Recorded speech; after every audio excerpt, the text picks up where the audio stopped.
Hi, everyone, and welcome to today's webinar. I appreciate you coming. Today, we're going to be talking about adapting teaching for the new dive environment. And for those of you that know me, hello. And for those of you that don't, I'm the NAUI Worldwide Regional Manager for Eastern Canada and a training advisor. So look forward to today's session. Today is hopefully going to give you some interest.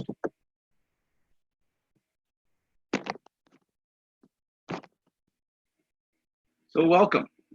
Today's topics, we're going to be looking at why we're here, theory, so digital and lectures and such, testing as far as the theory goes for students, equipment concerns, practical sessions, which mean confined area, whether it be pool or open water, as long as it's confined, and the actual open water testing dives, as well as counseling the student.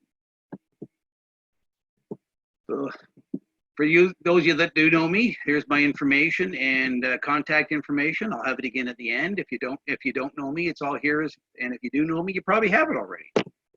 So COVID-19 has changed the way we all think, without a doubt. And it's going to affect us as far as we're changing our techniques for teaching. The world isn't going to end where scuba will live on and we're going to teach. We're just going to have to adapt. We've adapted to changing technology and gear. We've adapted to changing thought patterns of our students. A lot of people like to learn digitally. Years ago, that would have been what? So, we've changed with the times, and here we are again. And being that we're the oldest agency out there, 60 years anniversary this year, we've certainly seen a lot of changes. This is one more. This is a discussion. It's ideas and options. I'm not giving you a list of rules. I'm just presenting stuff that I've collected from various professional divers. It's you that will need to choose how you teach. It's not me that's going to tell you how to choose. What are the real risks of COVID-19 in this era? Again, transmission from being too close. We're all pretty aware of that now. In some senses, scuba is probably one of the best social distancing sports you could look at. Once we're in the water, A, we're underwater, B, we're arm's lengths away and bubbles are going up. We're breathing from a controlled source. We've got mask, we've got snorkel, or regulator, depending on what it is we're doing. We're very much so in the world of social distancing. So it's the out of the water, above the water, pre-dive, post-dive teaching activities that we really have to really focus on, as well as rescue simulations, as well as the real rescues. So let's take a look and see what we can do to adapt ourselves. Before we get going, let's remind us that we have academic freedom at NAUI. That is the only agency out there that lives to the true meaning of academic freedom. You as an instructor can teach the student in a variety of ways. It's really your choice, as long as you're meeting the needs of the student and your abilities at the same time as achieving the standards and procedures. Like, this is a fabulous thing. So again, remember, you can adapt how you need to adapt on a per student basis, understanding we have rules and procedures that need to be followed. Digital learning versus lecturing. We can't possibly talk about theory and not discuss the two of those. Digital learning is not new to diving. It's becoming much more popular over the last couple of years. In addition, with different things like shipping, the cost of shipping, the cost of inventories. We've addressed that in another series we have on our NAUI North YouTube channel. So if you'd like to get more into the reasons for it, you can look at that. In this particular session with our era of COVID-19 and throughout the rest of 2020, we're going to be considering these things. Digital learning gives you more social distancing to work with a student, as well as all the other benefits we discussed in that previous webinar. So maybe it's time to look at it more seriously. I love to lecture students. I'm alive when I'm in front of people talking to them, especially about scuba. Oh, the passion is there. But I have to understand I need to change for today's students. A lot of our students prior to this were more and more, I'm busy. So I as well went into digital learning. So you need to look at that digital learning aspect and see if maybe now is the time to do more of it. Personally, what I chose to do, and it's only me, is that I decided I would look at digital learning as the basis, knowing that from a mitigation of my liability, everybody will have that minimum learning, and regardless whether it's me or one of the other instructors that I work with at our dive center. or another dive center that I happen to attend in my role through NAUI Worldwide. But in addition, I can give extras during my in-person lectures. So maybe what I've been doing traditionally the last couple of years is the digital learning in conjunction with some video that I've pre-canned and pre-done for students, as well as some in-person mini lectures. And that was my way of doing the mix, but that's just me. So perhaps it's a time to look at that. Should you be doing some? And if you have the ability, excellent. If you don't have the ability, here I am. Again, my contact is at the end. Contact me. That is my job with NAUI Worldwide to assist you. And I will help you figure out how to do that, whether it be using things like Zoom, whether it be doing pre-canned videos on gas laws or whatever happens to be. So we're here to help. We're NAUI. Lecturing in person versus online is always said. Some people are more comfortable to go live like we're doing right now, and some people would rather do that pre-recorded. And I think you have to look at you and your student. I like to record a lot of things where possible, like today we're doing it live and recording, so that you, after this session, can go ahead and hear it a second or third time. Maybe your favorite TV show, Bill talking about diving. So who knows? Probably not. But let's, observe that and think of that and go away over the next few days and sit down and plan, how am I going to teach people the theory in our new era? You could simply say, I'm going to teach it the traditional way. I like people in front of me so I can see eyeball to eyeball, know they're getting it. And there's a lot of validity to that. It just means you may have to have a lot less people in the classroom. If your classroom held 12 people and you're at 4 at a table, 3 tables, well, you're certainly going to be changing things and be a much smaller number of students in that classroom, unless you can move to a bigger room. So these things are really going to have to be adapted on a instructor by instructor basis and student by student basis. When it comes to testing, that's always been a contention for people. You have to test people. That's why it's a contention.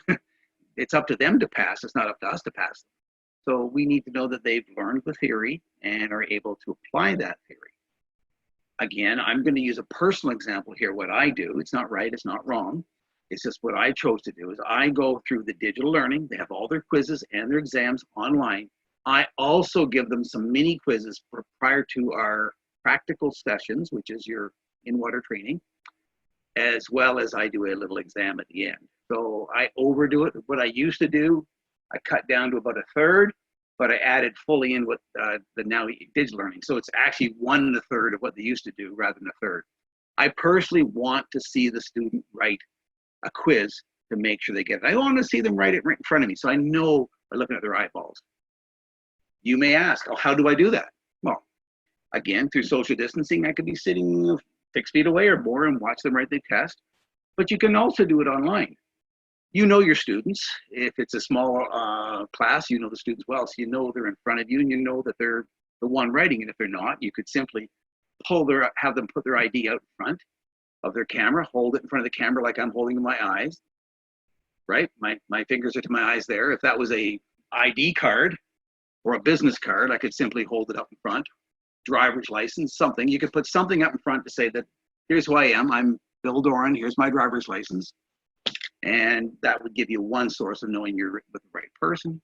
You could observe, as long as you can see them writing that test, even though it's digital, if they have the camera at a distance, you can just have it, their camera from their computer, their phone, something just at a distance pointing the tabletop they're working on, knowing that they're doing it, they're not getting somebody to do it for them. I've always been trusting of people, but I also verify people. I want to make sure that I see them writing a test, be it digitally or be it in physical person, to make sure that it's them writing it. Because, at the end of the day, let's be honest, I could write the test for your student and I would suggest I'll probably pass.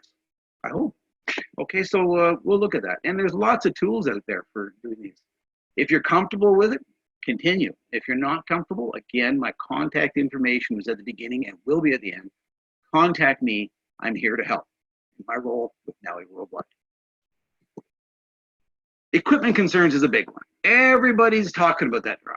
I am not going to talk about the best cleaning techniques today, contrary to what I'm sure everybody that's online would love to see and hear. We do want to talk about it. We will have a separate session on it. That separate session will pull in tools from manufacturers as well as Divers Alert Network, who've done a beautiful job of coming up with concepts, plans, and procedures.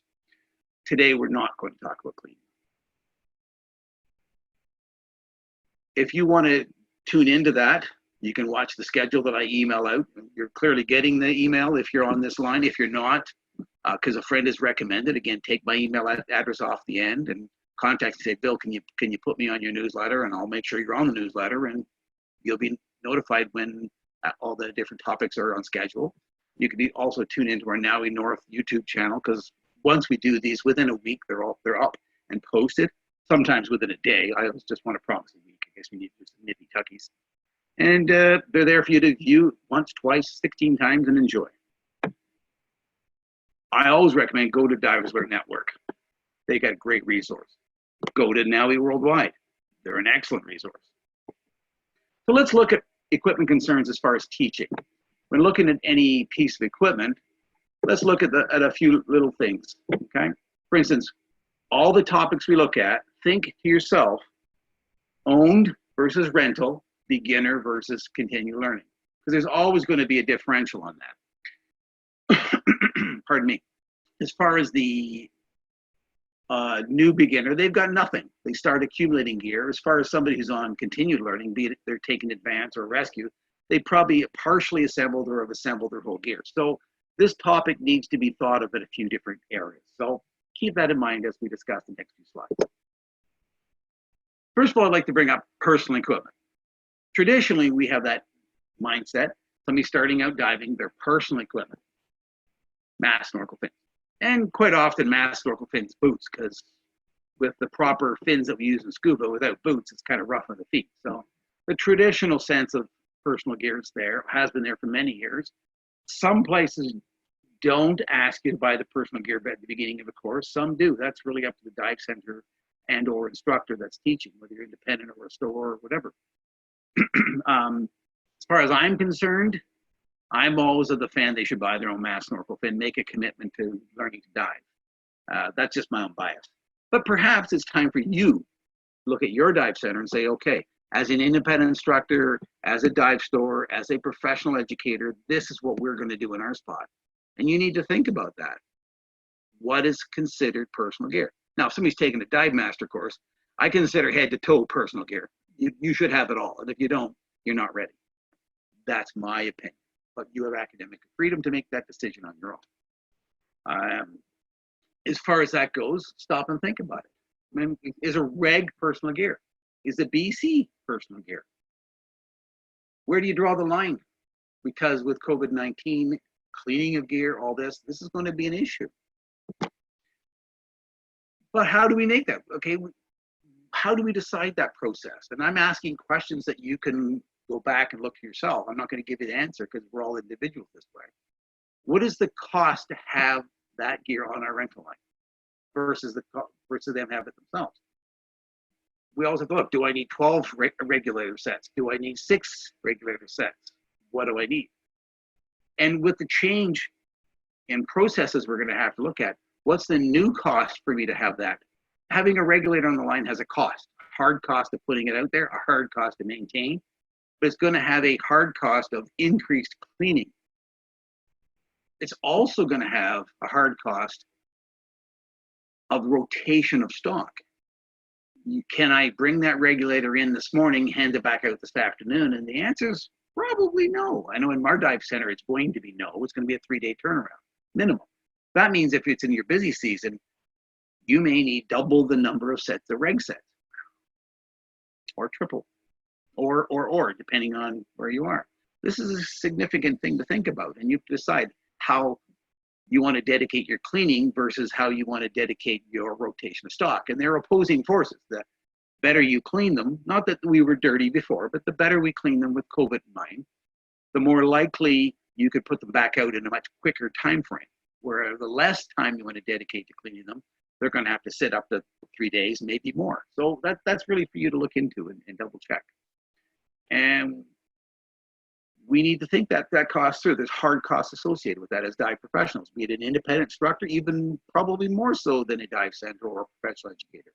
A professional educator or a dive store may run courses Mondays, Thursdays, and Sundays. Well, no problem. As an independent instructor, you probably only have 3 or 4 sets anyways You can't afford to have them sitting in a stock if you're teaching 2 or 3 days during the week in the summer months or something like that. So it's something to think about.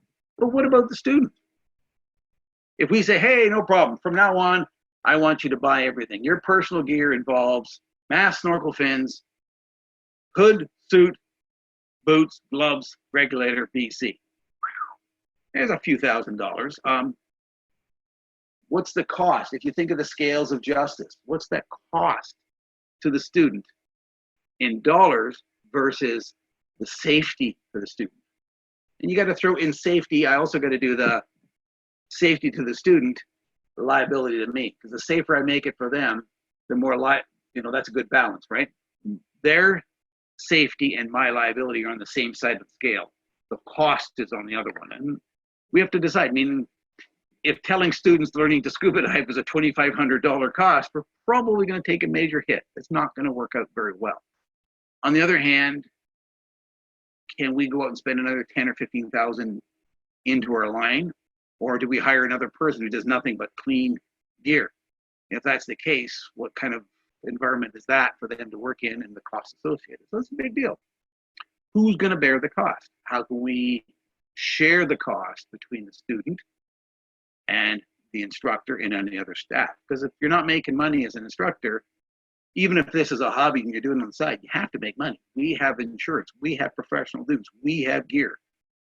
There's costs. We have student kits we need to buy. There's all kinds of things we need to do, right?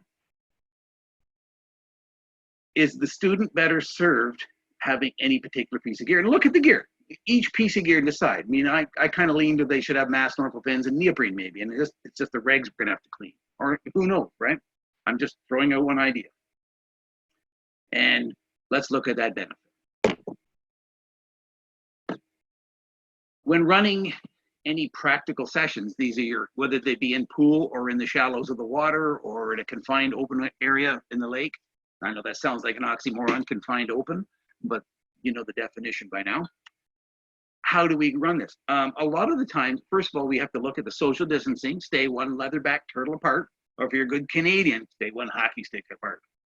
And if you're doing that, that's that social distancing. Our concern, not that there isn't any, our concern is less of the underwater session because you're on scuba, you're breathing air from a confined area that's already sterile, or we don't have to worry about that disinfectant situation going on. So we have to think about that. It's really the biggest issues is going to be what's happening above water pre and post the dive. So in addition to the social distancing aspect, which could be your placement of students in the classroom, placement of students in pre and post briefings, number of students per class, ratio of staff to students, buddy teams, how are we going to handle buddy teams? All these are pretty relevant things. And there's actually more. But if you think about it, there's some training issues that are going to make this more obvious. So let's move to that and have a look at that. How do we provide safety for the student? Well, remaining property distance. Like if they get into a, oh my gosh, I'm going to drown scenario, you need to be within arm's length. Oh, wait a minute. Arm's length and social distancing. Now, if you're on scuba, less of an issue, but if we're in the first stages of a course and we're talking about the swim skills assessment or the snorkels assessment, they're on the surface with no air source. But even on the early stages of scuba sessions, they may have the reg with them, but do they have the automatic pilot of sticking it back into their mouth when they're at the surface and they start flailing? So you need to be close enough, and we often use the term arm's length in scuba to be able to rescue them and provide a safe haven for them. But that in itself is violation of the leatherback turtle distancing, right? So we need to think that through. So how do we do that? For instance, again, some people have a bit of confusion of buddy breathing versus shared air. Buddy breathing, by definition, is I take my primary out of my mouth, put it in your mouth, you breathe, I put it back in my mouth. That's buddy breathing, okay?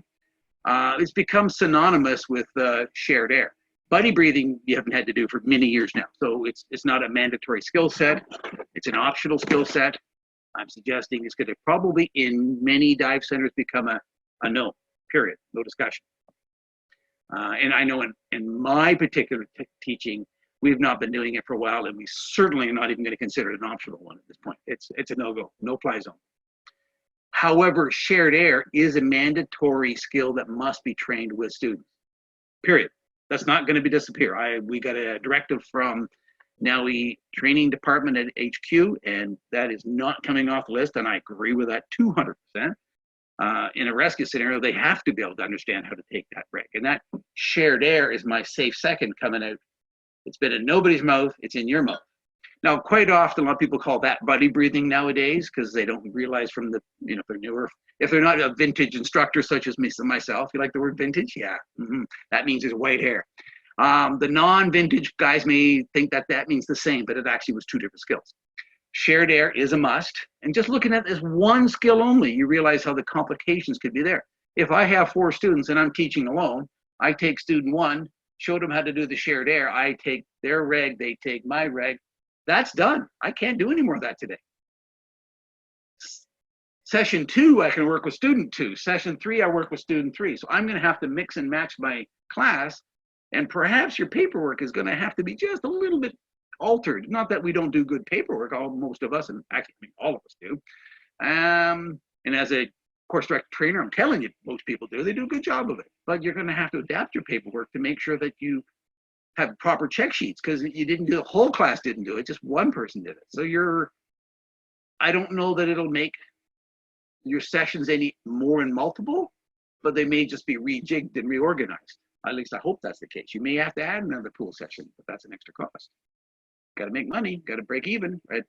No, you need to do better than break even. So we need to calculate that in ahead of time before we open up and start teaching. Will I need another session? And if you've been doing 6 1.5-hour sessions, maybe now you need to do 7. I'm just pulling numbers out of nowhere, okay? So shared air is just one particular thing. Rescue skills. If I'm doing a rescue skill and I'm rescuing somebody from the bottom of the pool, bringing them to the top, that may have to be broken into a couple of pieces, because usually we would rescue them, bring them up, bring them to the shallows, or bring them to the pool edge or something like that. You're probably gonna have to look at breaking that into 2 pieces. And again, I'm with student 1. I can't do 2 unless I have 4 staff. 4 staff, 4 students. Not a great economy of scale here, but you're gonna have to look at that. And this is just a couple of things. And I wanted to pull out just those 2 skills to give you an idea that we need to rethink some of these before we open up that class. And hopefully we'll be opening them up pretty soon.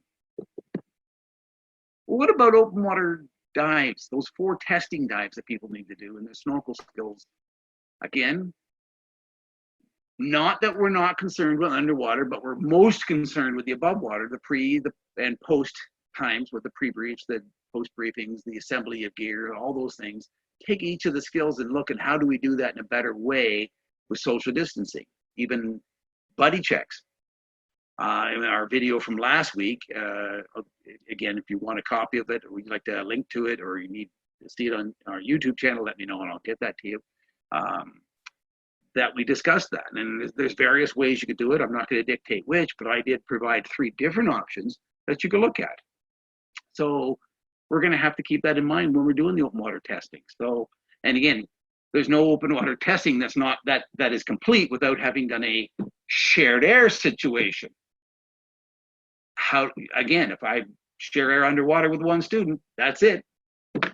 Traditionally, we would have, many places would have an instructor with somebody on their 6 as a testing station. They would have a dive master or instructor or somebody bring a student to them to do a skill and then carry on. Then the next one comes, does the skills, carry on. That's going to have to be rethought.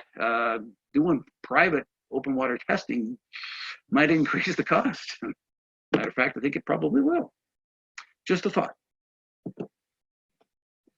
Counseling. I always like to throw counseling in because we know how important that is, and sometimes people don't feel comfortable with it. When it comes to counseling, how would that be affected in this new era? Can you do them personally? Yes. Can you do them online? Yes. What's the best solution? Don't know. Depends on your student. I can think of a couple students in my mind that would go wonderfully for, and I could think of a couple that would go disasters for. I'm not a fan of verbal only, but you can pick up the phone. That's your choice. Again, I like to see the facial intonations. If you see my eyes kind of squint and or You know, you can't see them as well with the glasses on, but when I have my contacts, you can. You see me smile, you see me bored, you see me, you know, all those things you can't get as well from the voice, although you can. So it really depends on your skills of discernment as well as the students. So you need to look at, can you do them online? Yes. Can you do them in person? Yes. Remember the social distancing. Can you do them by telephone? Yes. Should you do them? 100%. If they're doing most of their learning by digital and doing some online sessions, then you probably want to stick with that online. It doesn't have to be, but it's a good idea. It's continuity, right? However, if for any reason it wasn't working online, they're having difficulty online, I would suggest that maybe online may not be the best way to do counseling because there's something going on wrong online that's not working. So take a look and see. I'm not giving orders when I'm counseling to people. I'm giving guidance, but sometimes I need to actually give them advice. And you know how to counsel as well as the rest of us. If you're a NAUI instructor or dive master, we practice this all at every session we get together. And it's a very valuable thing to practice. So understand the difference between guiding them to what they need and just helping them through those discernment skills, or whether it be sometimes you just got to buckle down and give them advice. And know the counseling technique that's going to work best for the venue that you're going to have to provide that student, in person, online, on telephone. Again, if you need assistance and you don't really understand how to do it, and there's a lot of us that don't. It's a new era for many people. I'm lucky or fortunate or whatever the word is, but I've been in communications for many years as far as my main role in work life, and transitioned more into diving. But with a history of communications skill sets, I'm a little bit more versed in it than some. So if you need help, I'm here. Be Dory, you know, you just got to look into it. You know, you just got to decide what it is the best skill is for you and then source it out or ask people for advice. I don't know it all, but I'm certainly there to counsel you and guide you to how you can better adapt to your new world of teaching for your students. So if you have any questions, this is one where I think a lot of people are going to have their own personal, very unique questions. I ask you to pass me the questions, phone, email. We can set up a Zoom call, Zoom's a computer. We can set up a Zoom call. We can set up whatever works best for you. I have quite a few tools at my disposal. So I'm going to wrap up with this. We're going to look at my contact information. I'm going to leave it on the screen for a minute for you so you can get that information. I hope now that you can better understand that we need to stop and look at our training schedules, our training techniques, and our training checklists and all the rest of it, and see how we can adapt theory sessions, theory testing, equipment concerns, practical sessions, open water testing sessions, and counseling for our students. There's lots more people to introduce our beautiful underwater world to, so let's find a way to help them to get to where we know is a beautiful place to be, the underwater realm. Thank you, and if you look at the bottom of the screen, you can see bdoran@naui.org, 1-800-749-3108. This is Bill Doran. Thank you for attending, and thank you for your commitment and dedication to diving. If you're watching this, that means you're a professional. You care about diving. And even if you're not an instructor and you're a beginner diver watching this, that means you really care about our beautiful, passionate skills that we like to pass on, and yet you care about our underwater world of diving. So thank you very much. I appreciate this. And as far as I'm concerned, you've got the phone number, you've got the email. Let's go ahead and have some fun diving this year. 2020 is not the end of diving. It's just a new beginning, something slightly different. Bye now.